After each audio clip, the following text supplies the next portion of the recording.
Bueno, muchísimas gracias, jóvenes. Muy buenas tardes. Vamos a darle continuidad al programa de medicina interna. El día de hoy tenemos programado lo que son las hepatitis virales agudas. Cuando hablamos de hepatitis virales agudas, siempre nos vamos a centrar principalmente en los virus hepatotropos. Hepatotropo significa que su sitio target, o sea, su sitio de acción principal va a ser el hígado. En este contexto tenemos 5 virus principales, que es el A, B, C, D y E. En general, la forma de transmisión se puede dividir en dos grandes grupos.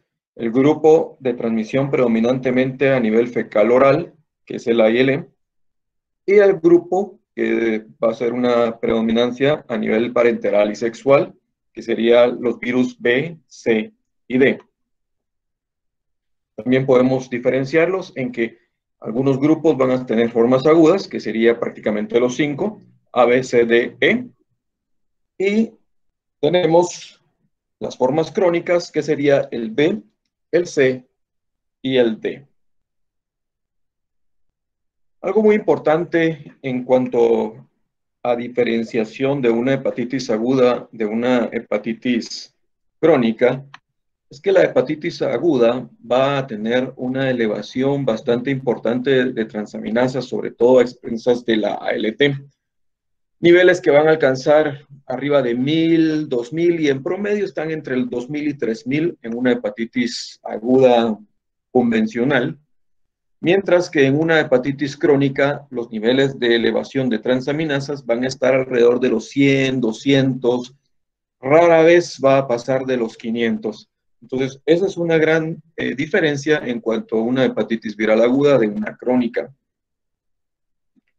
También debemos de recordar que dentro del curso natural o evolutivo de una enfermedad, sobre todo de las hepatitis, siempre va a haber este periodo prodrómico que es muy importante y que se da al inicio del cuadro.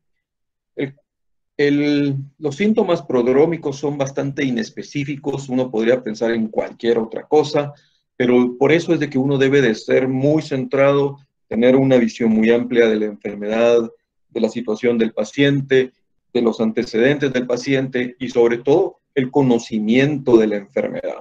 Si no conocemos la enfermedad, pues aunque nos pase enfrente, no la vamos a reconocer. Entonces, dentro del pródromo podemos tener anorexias, náuseas, vómitos, malestar en general y síntomas catarrales inespecíficos, el flu-like syndrome que se denomina. Entrando específico a lo que es el virus de la hepatitis A. Este virus fue el primero en ser reconocido y tipificado a principios de la década de los 70. Pertenece a la familia de los Picornaviridae y tiene un periodo de incubación muy variable, pero que en promedio está alrededor de los 30 días. Una de sus características principales es que la probabilidad de desarrollar una fatalidad con este virus es extremadamente baja. Este virus cuenta con un material genético de tipo RNA, de una cadena muy sencilla y de 27 nanómetros de diámetro. La prevalencia del virus de hepatitis A, como ustedes pueden darse cuenta en esta diapositiva, es global. Este es un virus mundial, pero esa prevalencia está estrechamente ligada a los estados socioeconómicos, al estrato socioeconómico de las poblaciones. Obviamente, entre más bajo sea ese estrato socioeconómico de la población, mayor incidencia va a tener, y por eso es que ustedes lo pueden darse cuenta, países prácticamente considerados o en vías de desarrollo o francamente subdesarrollados. Son los que tienen las más altas tasas de prevalencia del virus de hepatitis A. Y esto es básicamente por la pobre disponibilidad de un agua potable. Se considera que en las áreas de desarrollo más del 90% de los niños están infectados. ¿Por qué? Porque no hay agua potable y entonces se consume lo que hay y muchas veces lo que hay es pura basura. Si no, recuérdense la noticia de hace 2, 3 días donde los hondureños están protestando por el gran caudal de basura que les llegó por el Motagua, que proveniente de nosotros, ¿verdad?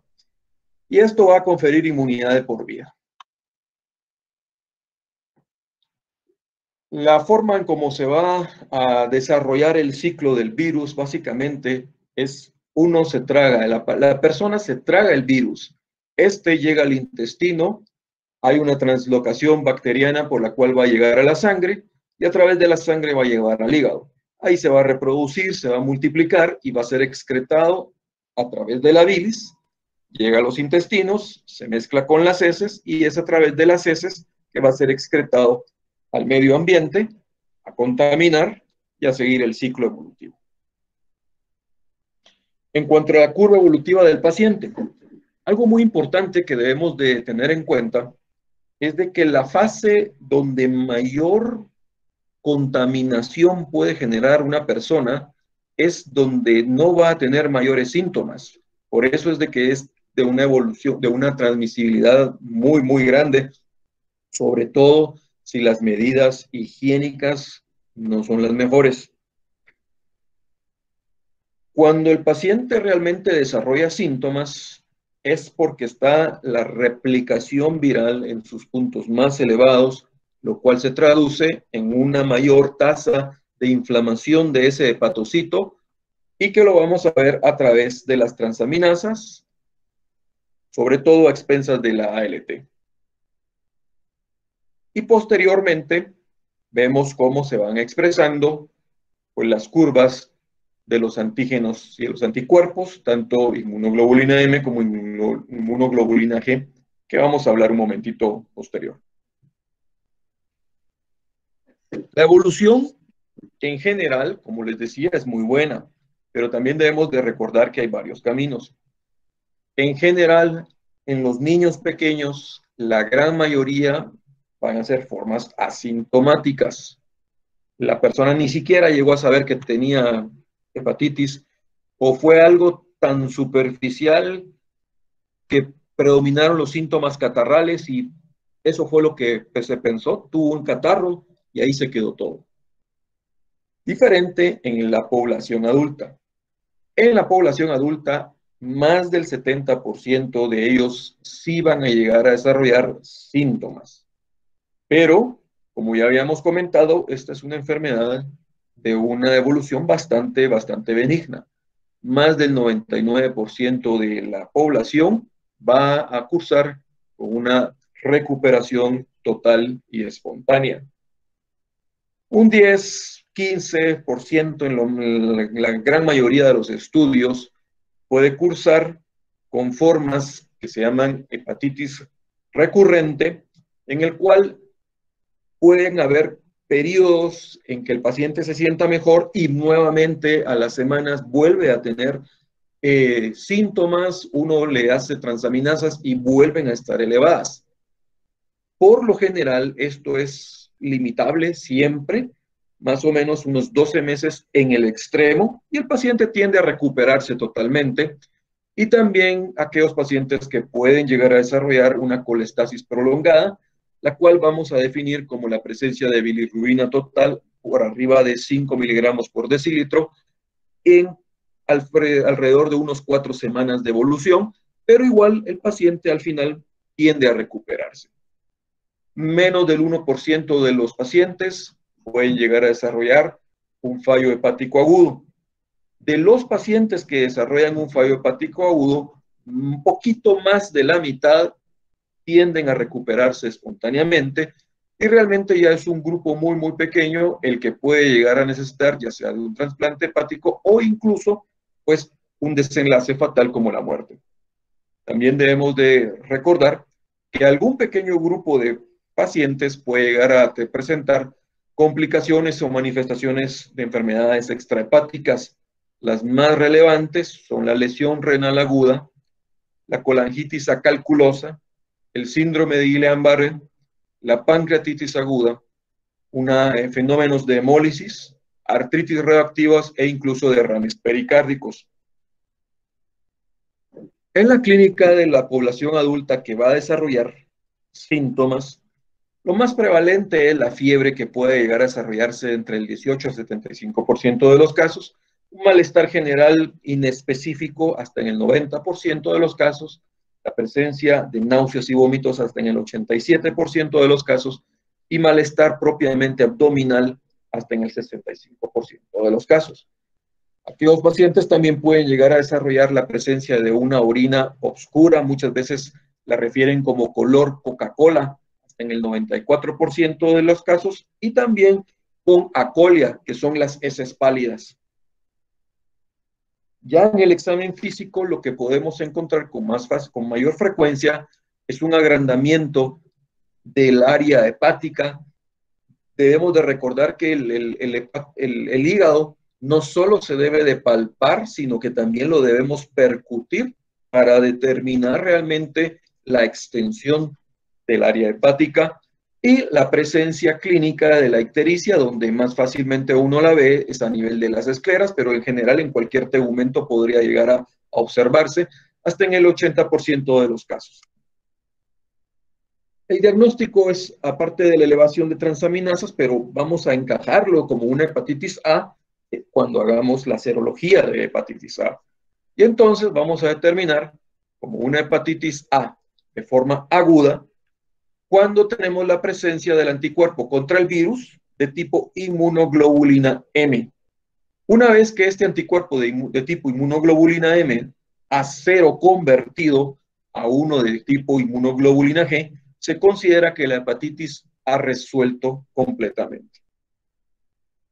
Y esto, importante a nivel serológico, y por qué lo traigo a colación, es porque quiero que se den cuenta que la expresión de la inmunoglobulina M puede tardar de 3 a 4 meses en promedio para negativizarse.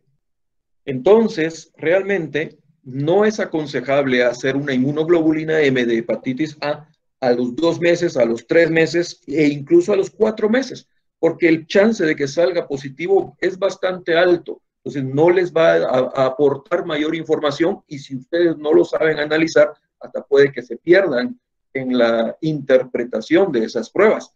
Básicamente, uno sigue la clínica y la evolución de las transaminasas.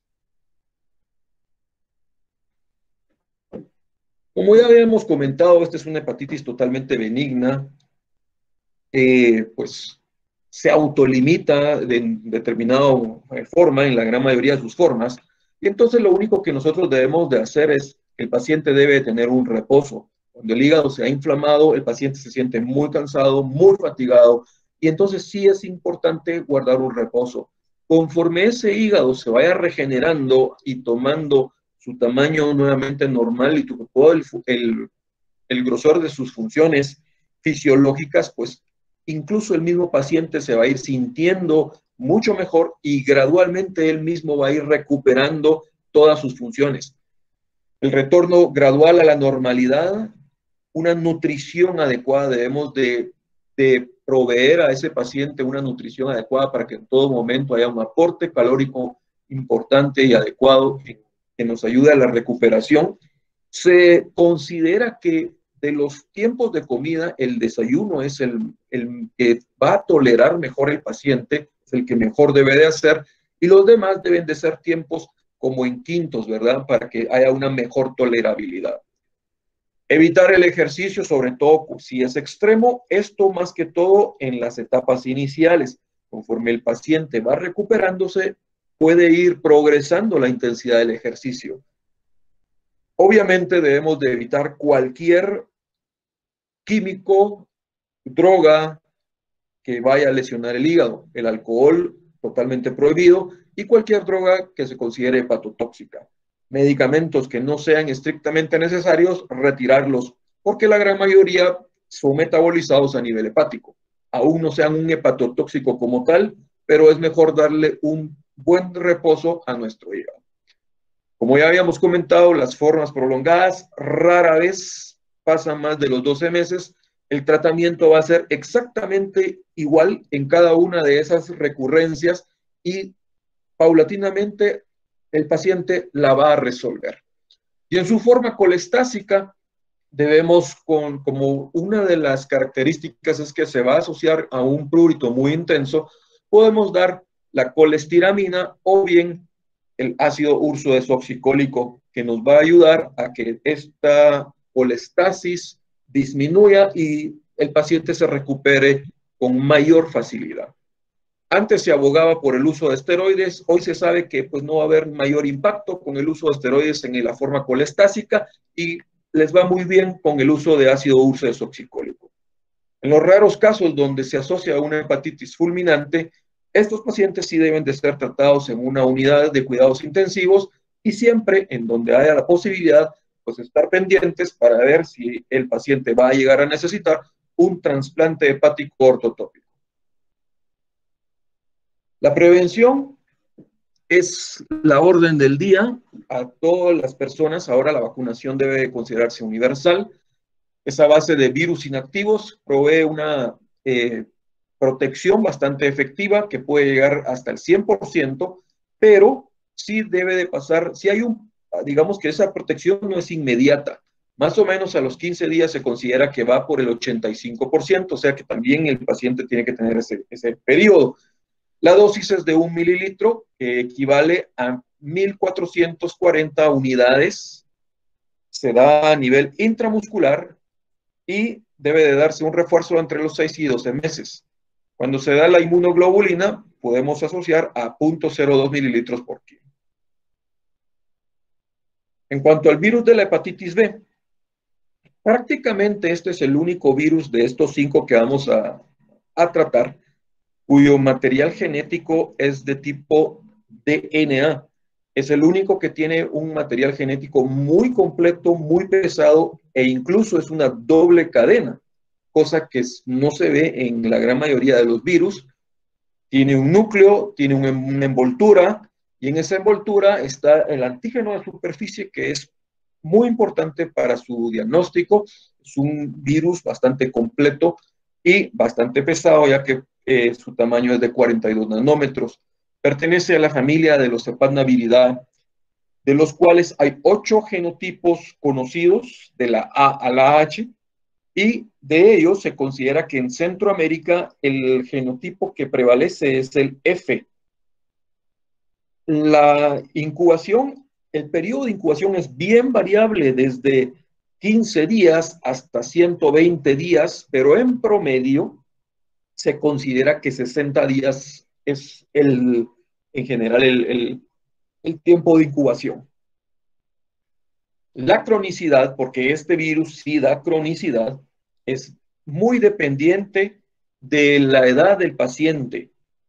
Entre más pequeño sea, conforme más inmaduro sea el sistema inmunológico de la persona que está siendo infectado, mayor riesgo de cronicidad. Por eso es que los neonatos tienen un alto riesgo de llegar a desarrollar una enfermedad crónica. Sin embargo, en los pacientes adultos inmunocompetentes, el riesgo de cronicidad se considera bastante bajo. La prevalencia es bastante diversa y se considera en relación a la presencia en la población estudiada del antígeno de superficie. Cuando la presencia del antígeno de superficie en una población está por arriba del 8%, se considera una prevalencia alta. Si está entre el 2 al 7%, se considera una prevalencia moderada, y si está por debajo de 2%, es una prevalencia baja. En Centroamérica se considera intermedia, o sea, moderada. Dentro de los factores de riesgo, vean esta diapositiva, importante. La mitad de los casos puede uno no tener realmente un factor de riesgo bien establecido. Pero dentro de los que sí logramos llegar a saber, pues obviamente, la drogadicción, la actividad sexual en general, pero sobre todo la homosexual, parejas que estén contaminadas. Y ojo, muy importante, inoculaciones parenterales en el entorno sanitario, un 11%. ¿Y qué incluye esas inoculaciones parenterales en el entorno sanitario? Pinchazos, pacientes en hemodiálisis, la cirugía, pacientes en dentistas, o el cirujano o el dentista, acupunturas y todo lo que está relacionado a la profesión sanitaria. Entonces, mucho cuidado, porque esta es una enfermedad que si uno no está protegido, pues uno tiene un riesgo al ejercer esta profesión. El virus de hepatitis B no tiene un efecto citopático directo, o sea, no daña al hepatocito. Realmente al virus no le conviene dañar al hepatocito. El virus, por así decirlo, es un parásito. Pongamos ese ejemplo. El virus es un parásito que necesita de la maquinaria del citocromo y de toda la maquinaria del hepatocito para poder replicarse. Entonces realmente el virus invade al hepatocito, pero no con la idea de matarlo, sino de utilizarlo. Y entonces realmente no hay un daño directo a la célula hepática. Sus mecanismos están mediados por la respuesta inmunológica del organismo. El organismo crea complejos de ataque que marca el hepatocito que está infectado con la idea de destruirlo. Es el mismo organismo, a través de una respuesta inmunológica adecuada, quien termina matando al hepatocito y provocando la necrosis celular y la expresión de transaminasas. Entonces, tenemos que a una respuesta inmunológica alta va a haber mayor inflamación de hepatocitos y mayor destrucción de hepatocitos infectados.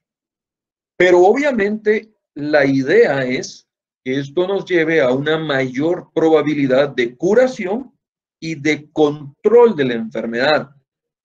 Dicho coloquialmente, muerto el chucho, se acabó la rabia. Así de sencillo.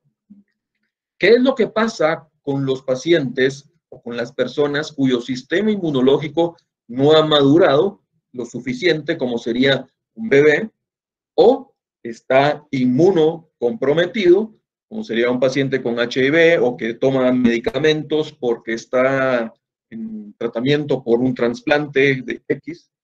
Estos van a llegar a tener una respuesta inmunológica deficiente y entonces, pues la necroinflamación de los hepatocitos va a ser menor y eso es lo que va a llevar a que vaya a haber más riesgo de que esa enfermedad se cronifique en esa persona.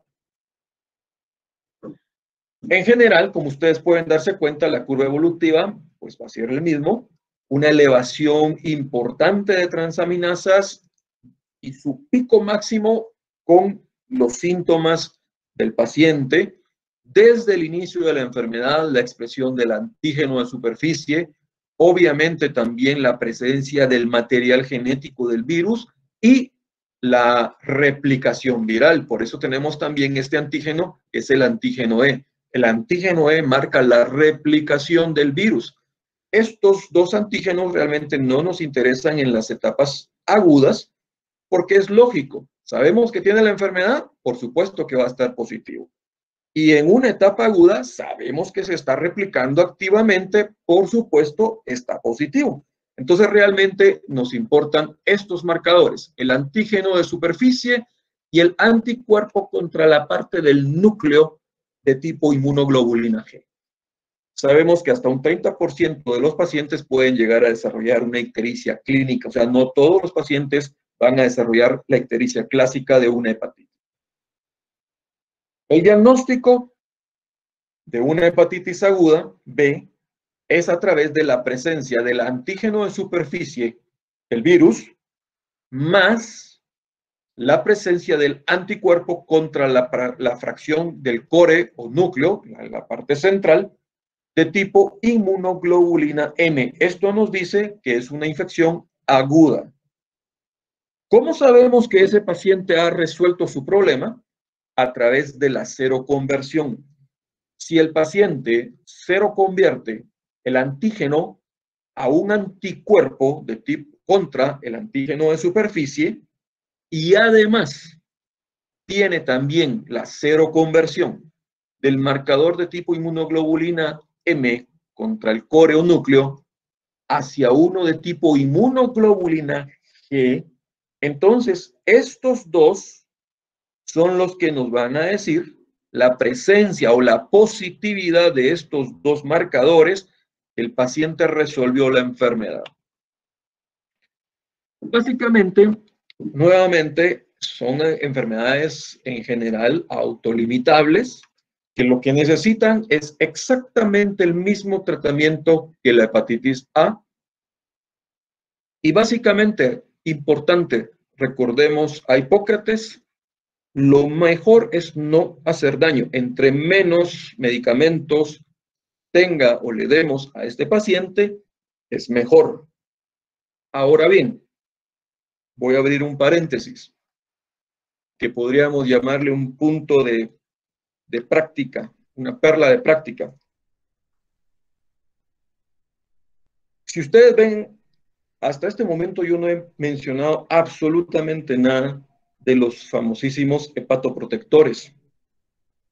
Los hepatoprotectores son unos excelentes placebos. El hepatoprotector, ninguno, silimarina, como quieran llamarle, vitamina B o como ustedes quieran llamarle, ninguno, en ningún estudio que no se ha hecho por la farmacéutica que los fabricó, y en ningún metaanálisis ha demostrado que sea superior a no dejarle nada, a estar solamente en reposo, ¿ya? Ahora, ¿por qué se siguen dando? O incluso, ¿por qué un gastroenterólogo daría un hepatoprotector? Porque son excelentes placebos. El hígado es un órgano delicado, es único en el organismo, o sea, no hay dos como un riñón, ¿va? Y entonces la gente se preocupa muchísimo cuando tiene una hepatitis. Es extremadamente difícil hacer entender a una persona que tiene una hepatitis, que mira que sus transaminasas están en 3000 y eso lo alarma en extremo, decirle que no le vamos a dejar nada, ¿ya? Entonces, estos medicamentos no les van a hacer ningún mayor daño, tampoco les van a favorecer, no van a mejorar el tiempo de curación, no van a mejorar morbilidad, mortalidad, nada en relación, no hay estadísticas, no hay ningún dato estadístico significativo como para justificar darlo, más que el paciente se va muy tranquilo si uno le da un hepatoprotector porque cree que ese le va a hacer el milagro de salvarle el hígado. Cerramos paréntesis. Aunque la plática no es de cronicidad, pero sí quiero que se lleven conceptos bastante importantes. ¿Qué es lo que nos define una enfermedad de hepatitis B crónica cuando la persistencia del antígeno de superficie sobrepasa los 6 meses? Ninguna hepatitis aguda pasa a los 6 meses. Por lo general, a los 3, 4 meses ya ese antígeno se lo convirtió totalmente. Si a los 6 meses persiste positivo, ese paciente ha desarrollado una hepatitis crónica. Algo importante, la prevención. Y la prevención es a través de la vacunación.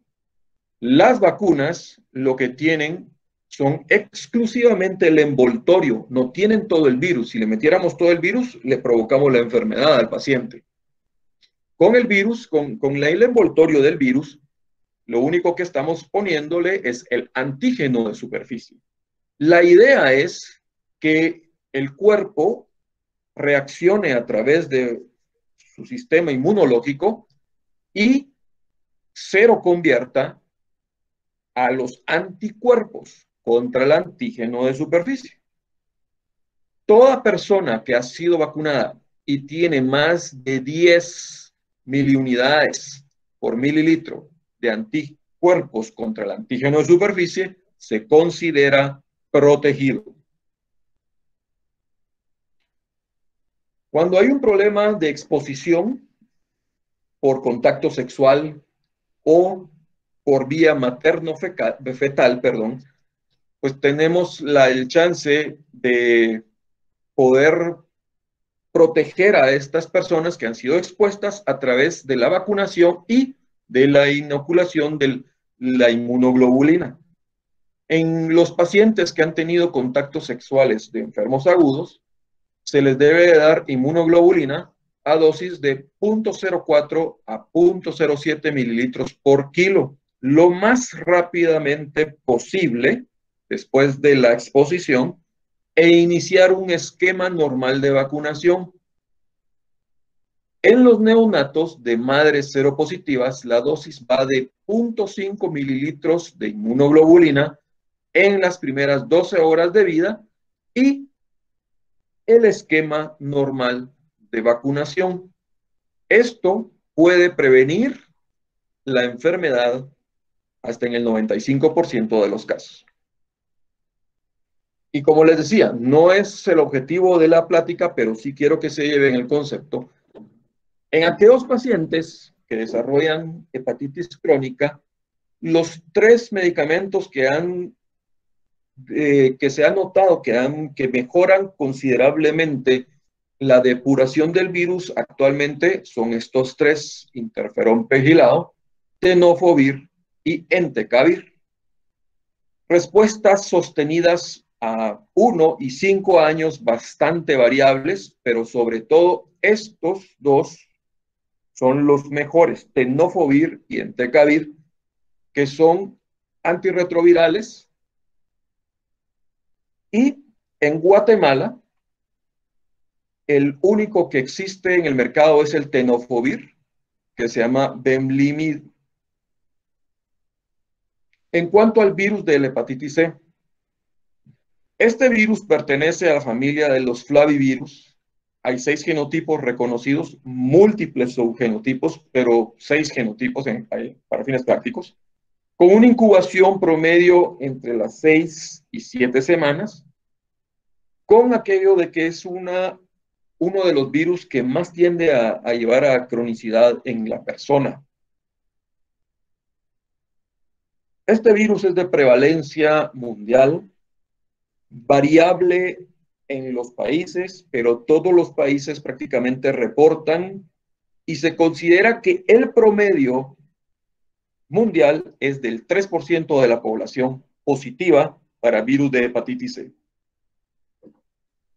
Dentro de los factores de riesgo, nuevamente veamos que un buen porcentaje, nada despreciable, todavía está en ese rango oscuro y que no logramos determinar cuál fue la fuente de contaminación. Pero de las que se conocen, el compartir agujas en drogadictos, sobre todo, la drogadicción, las parejas sexuales, contactos sexuales y nuevamente inoculaciones en personal sanitario. Por eso, mucho cuidado cuando estén en áreas hospitalarias.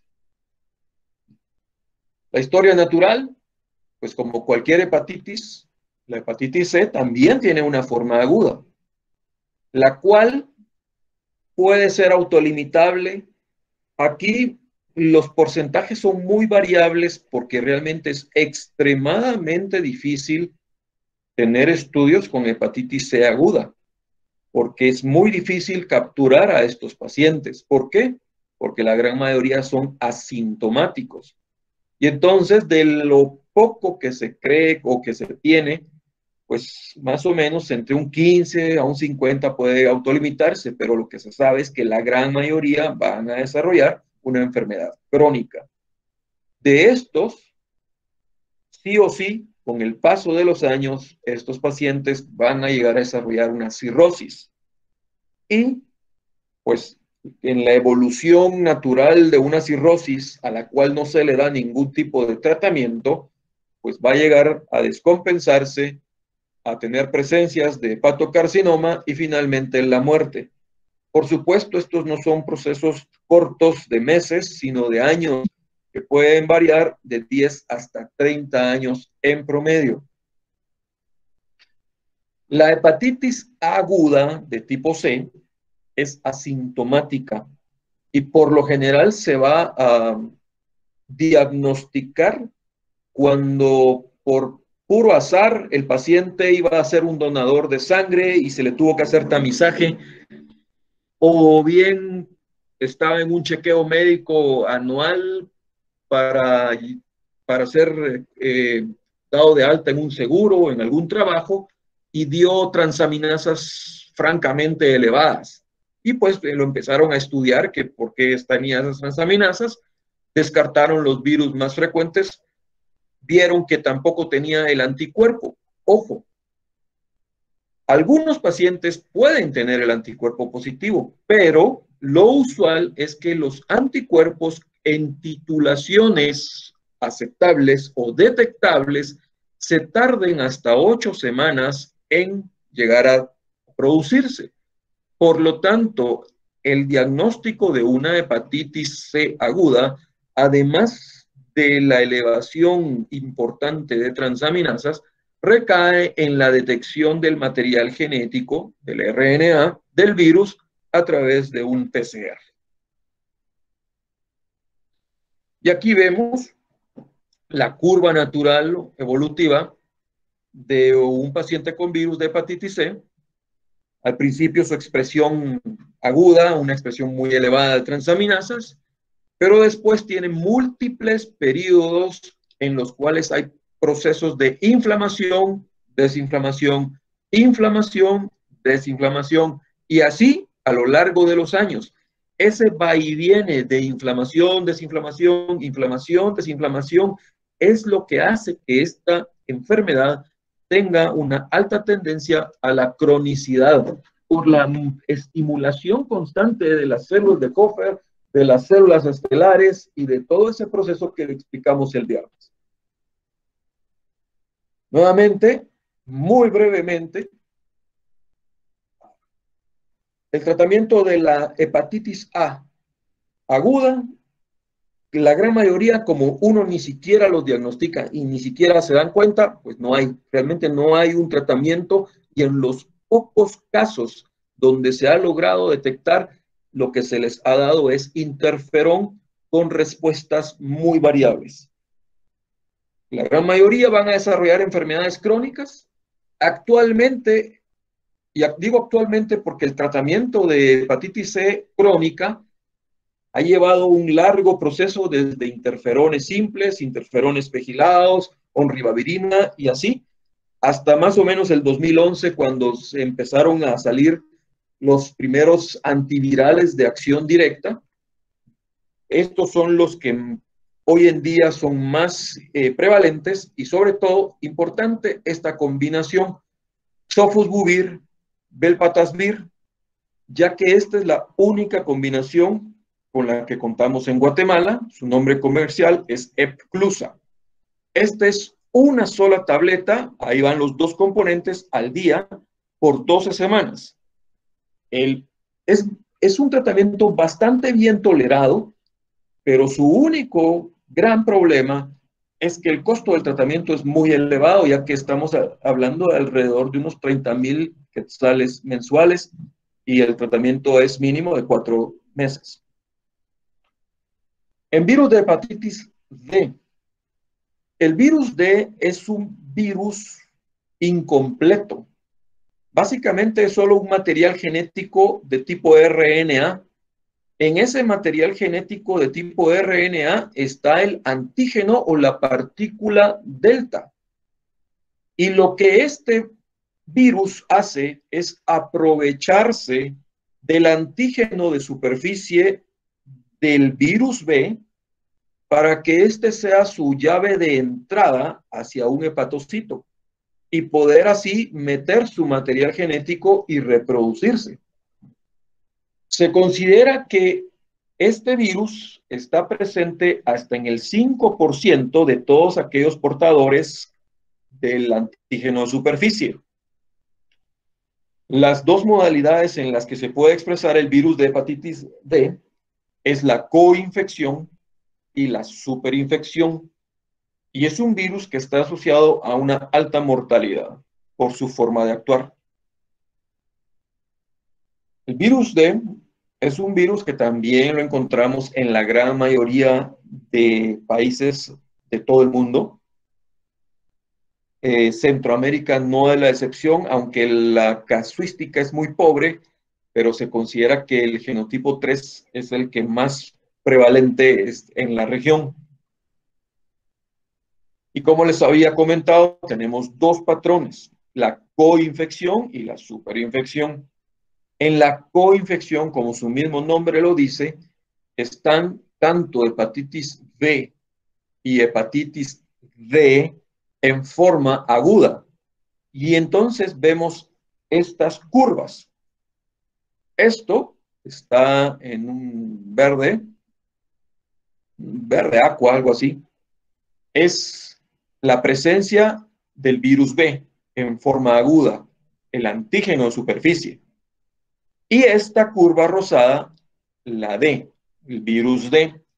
Si ustedes se dan cuenta, esta curva, como forma de una M, es el patrón de transaminasas.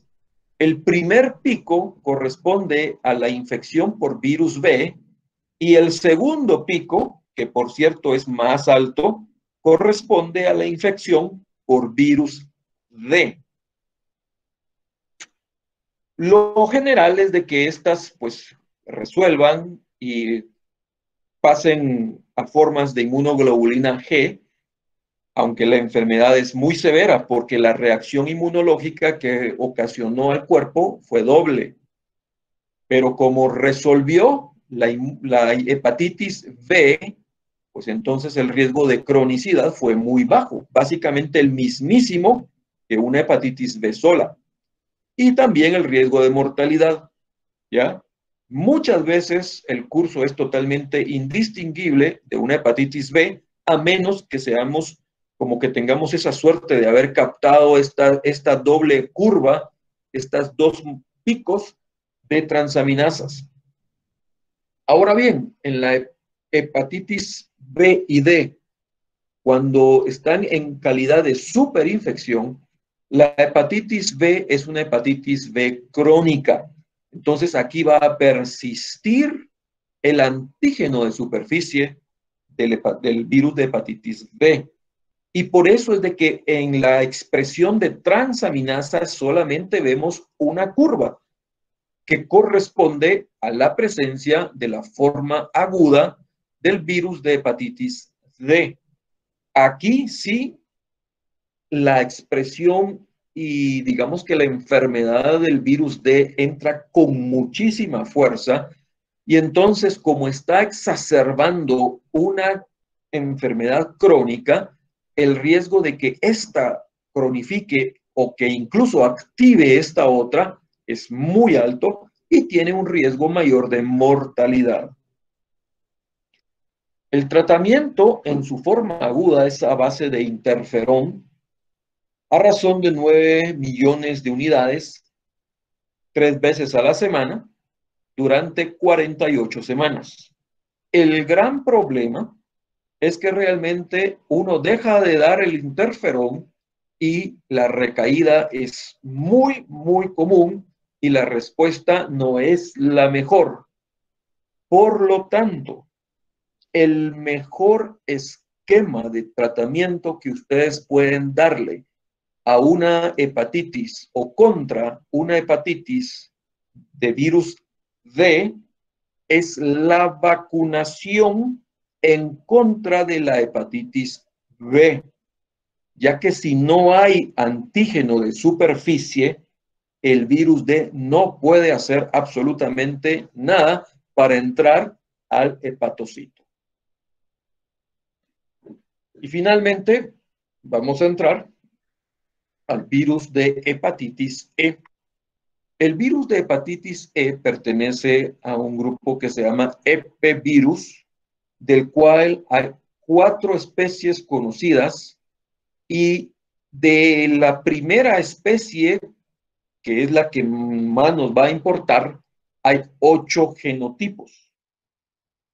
La incubación es variable, pero en promedio 40 días. Algo muy importante. En general, puede llegar a comportarse muy similar como una hepatitis a excepción del embarazo, ya que en el embarazo la tasa de mortalidad puede aumentar considerablemente.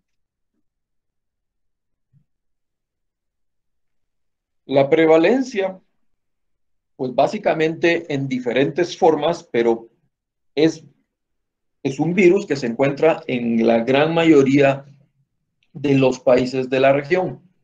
En algunos países se considera altamente endémico y un país que es altamente endémico es México, pues lo tenemos de vecino, y aunque nosotros no, digamos que no estamos catalogados como endémicos, personalmente lo que yo creo es que no lo estamos diagnosticando, porque no hay laboratorio aquí en Guatemala que haga virus de hepatitis E, hasta donde yo estoy enterado. Y entonces, o todo es hepatitis A, o simplemente no le hicieron serología y se fue sin diagnóstico el paciente. Pero bueno, digamos que no somos endémicos. Como ya habíamos dicho, hay 4 especies. La especie A es la que nos importa a nosotros. Y de la especie A, de estos 8 genotipos, los que más nos van a importar son estos 4. El genotipo 1 y 2, que se va a comportar muy similar a una hepatitis A, y el genotipo 3 y 4, que tiene un comportamiento diferente y que nos lleva a un concepto nuevo que hace algunos años, por lo menos del 2008 para atrás, no se conocía. El, el virus de hepatitis E, el genotipo 1 y 2 básicamente es transmisión fecal oral, pero el genotipo 3 y 4 se considera una zoonosis. Y dentro de esta zoonosis, vemos que el animal predilecto para esta zoonosis es el cerdo. Y aunque unas formas menos frecuentes, pero también no debemos de olvidar productos aviarios o mariscos, pescado. En cuanto al genotipo 1 y 2, es una enfermedad bastante frecuente en los países donde la tienen bien identificada y donde la tamizan. 20 millones de infectados solamente en el año 2005 en Europa, de los cuales 3 millones fueron totalmente sintomáticos, menos del 5% de síntomas típicos de hepatitis y 70,000 muertes al año. O sea, no es una enfermedad de la que uno diga, esto es pan comido. En general es una enfermedad breve, autolimitada, de jóvenes adultos y genotipo 1 y 2 nunca crónica. La reinfección es posible, pero el riesgo es bajo. Y ojo, lo que sí es muy importante y lo que hace el grosor de estas 70,000 muertes es la mujer gestante, sobre todo en el segundo y en el tercer trimestre del embarazo, donde hasta un tercio de las pacientes infectadas puede llegar a fallecer. No se conoce a ciencia cierta qué es lo que sucede entre el virus de hepatitis E y el embarazo, pero dentro de las hipótesis que se manejan es que hay una disminución en la respuesta de tipo inmune celular mediada a través de los linfocitos Th1. Y esto es debido a los altos niveles de hormonas esteroideas que influyen sobre la expresión y la replicación del virus. Ahora, en los genotipos 3 y 4, se ha visto más prevalente en países desarrollados o en vías de desarrollo. Es la causa más común de hepatitis en Europa, más de 2 millones de infecciones al año. Obviamente el cerdo es el número 1, pero sobre todo carnes crudas o carnes mal cocidas. Eso es muy importante. El target de esta enfermedad, sobre todo, lo han visto en hombres mayores de 60 años para arriba o en personas que tienen algún inmunocompromiso. Están en tratamientos porque han sido trasplantados o pues tienen VIH y no están bien controlados.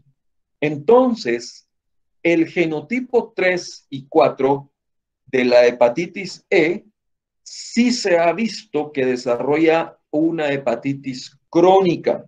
Y esta hepatitis crónica puede llegar a darse hasta en el 66% de los pacientes infectados por este genotipo. Y no solo eso, sino que también puede ser fuente de múltiples manifestaciones extrahepáticas. Si ustedes se dan cuenta, tanto las neurológicas, renales y hematológicas, todas por el genotipo 3. El genotipo 1, que es el más parecido a la A, únicamente ha dado casos esporádicos de hepatitis, de pancreatitis aguda, artritis, miocarditis y tiroiditis autoinmune. Pero usualmente son formas muy leves y se dan cuenta, solamente hay 55 casos reportados de todo esto en el mundo. O sea, es algo infrecuente. Lo peor es que le dé a uno el genotipo 3 y 4.